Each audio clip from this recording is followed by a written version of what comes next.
This is America in Space, a weekly news and information program on current events dealing with the space industry. From the Washington News Bureau, here is your host, Rick Potlock.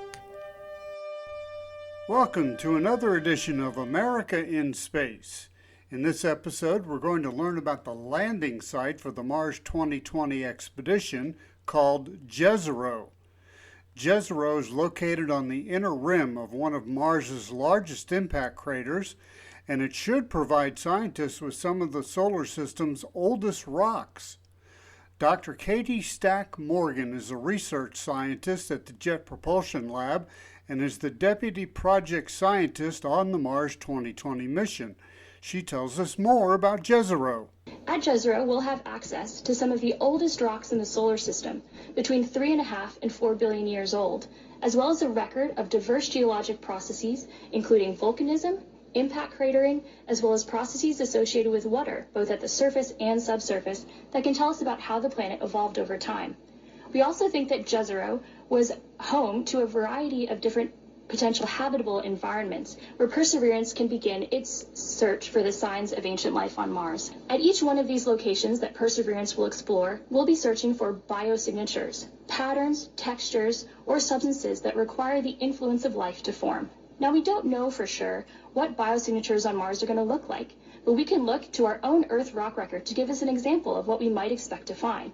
Dr. Morgan addresses some of the big picture questions about Mars, including the biggest one of all: did Mars have life? How did the surface and climate of Mars evolve over time? How do rocky planets form and differentiate? And of course, was life ever present on Mars? To accomplish this, we're going to use a scientific payload of 7 instruments. Some of those instruments, like the Sherlock and Pixel instruments on the end of the rover's arm, which provide those mapping capabilities, as well as RIMFAX in the body of the rover that uses radar to study the subsurface of Mars, are brand new. We've never sent them to Mars before. Other instruments, like the SuperCam instrument and MassCam-Z up on the mast of the rover, are updated versions of instruments that we flew on Curiosity. And what about human exploration of Mars? We're preparing for future human exploration of Mars, and to do that, we're using instruments like the MOXIE instrument, which takes CO2 from the Martian atmosphere, converts it to oxygen, which is relevant for life support and potential creation of a fuel that could get those astronauts back home to Earth. We also have the META instrument, which is our weather package that measures pressure, temperature, and humidity, which are pieces of information that astronauts would want to know if they wanted to work and live safely on Mars. So we're still 8 months away from Perseverance landing on the surface of Mars, but our science team is busy at work prioritizing our most important science questions, trying to figure out where we would go with Perseverance to answer those questions, and thinking about what samples we want to put on our sample cache.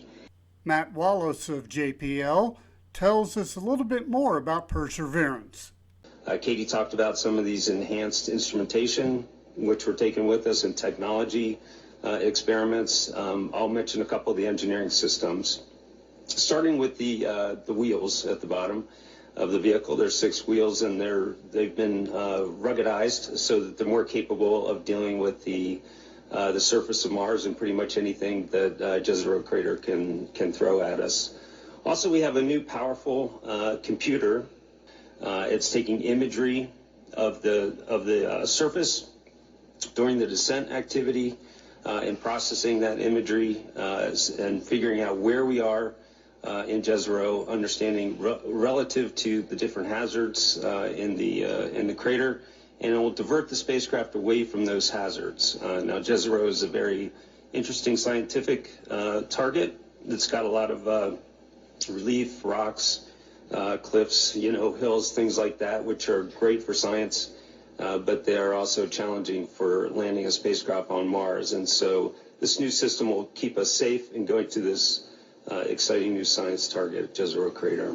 If all goes according to plan, July the 30th, the Mars 2020 expedition will launch from Cape Canaveral. Tuesday on About Space Today, David Denault and I will have more on the Mars 2020 expedition. You can follow both of our podcasts on aboutspace.today. Reporting from the Washington News Bureau, I'm Rick Potlock. Thanks for listening. Be sure to share our program with your family and friends and follow us on Facebook. Join us each week for news and information on America in Space.